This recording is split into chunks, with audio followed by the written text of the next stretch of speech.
শোনেন, মুহাম্মদ সাল্লাল্লাহু আলাইহি ওয়াসাল্লাম একটা হাদিসে বলেছেন, শেষ জামানায় এমন একটা ফিতনার যুগ আসবে, এমন ফিতনার যুগ আসবে যে মানুষ তার ঈমান আমল হেফাজত করার জন্য গরু ছাগল বকরি নিয়ে পাহাড়ি এলাকায় চলে যান, শহরে থাকতেই পারবে না, চতুর্দিকে ফিতনা থাকবে।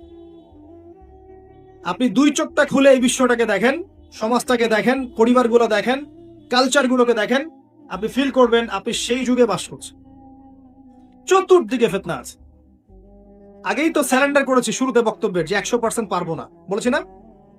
কিন্তু কিন্তু আরেকটা সুসংবাদ, এরকম ফিতনাময় পরিবেশেও, লিসেন, এই হাদিসটা খুব ভালো করে শোনেন, এরকম ফিতনাময় পরিবেশেও যারা ঈমান ধরে রাখার চেষ্টা করবে, নবী সাল্লাল্লাহু আলাইহি ওয়াসাল্লামের মৃত সুন্নতকে জীবিত করবে, ইসলামের আদর্শ দাঁতের মারি দিয়ে কামড়ে থাকার চেষ্টা করবে, 50 জন শহীদ সাহাবীর নেকি পাবেন। তাহলে কোনটা লাভ? চেষ্টা করাতে বেশি লাভ। চেষ্টা করতে করতে যদি দেখেন আর পারছেন না, আপনি একা একা থাকেন। ওই যে আমর ইবনে আস রাদিয়াল্লাহু আনহু কে নবী সাল্লাল্লাহু আলাইহি ওয়াসাল্লাম বলেছিলেন যে ফিতনার যুগে আমর তুমি কি করবে? তিনি বলছেন, ইয়া রাসূলুল্লাহ আপনি বলে দেন আমি কি করব? তখন তাকে বলছেন, তুমি বাসায় থাকবে, বিনা প্রয়োজনে বাড়ি থেকে বের হবে না।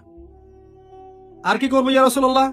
তুমি কম কথা বলবে মানুষের সাথে, বিনা প্রয়োজনে কথা বলতে যাবে, মুখটা বন্ধ রাখবে। আর কি? আর তোমার পাপের জন্য বেশি বেশি আল্লাহর কাছে কান্নাকাটি করবে, ইনশাআল্লাহ তুমি সফল হয়ে যাবে। এগুলো লাস্ট অপশন। দেখেন, পারিবারিক হেদায়েতের কথা বলছিলাম, কয়েকটা কাজ করলে আশা করা যায় ইনশাআল্লাহ আল্লাহ পাক পরিবারে বরকত দিবে ইনশাআল্লাহ। 1 নাম্বার, পরিবারে তাওহীদ প্রতিষ্ঠা করেন, তাওহীদ, একত্ববাদ, শিরকের অনুপ্রবেশ দিবেন না।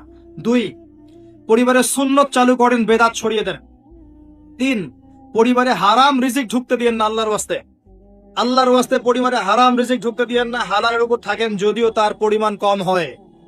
আমি অনেকদিন বলেছি, গতকালকে লেকচারে বলেছিলাম যে যাদের চেহারার দিকে তাকিয়ে আপনি সুদ খাচ্ছেন, ঘুষ খাচ্ছেন, দুর্নীতি করছেন, আত্মসাৎ করছেন, আপনার মৃত্যুর পরে 40 দিন সময় লাগবে না এরা আপনাকে ভুলে যান, কেউ মনে রাখবে না। কার জন্য করি ভাই আমরা? সন্তান, স্ত্রী, পিতামাতা, এই তো মনে রাখবে না। 40 দিন, বছরে একটা দিনও সন্তান কবর জিয়ারত করতে যাবে কিনা সন্দেহ আছে।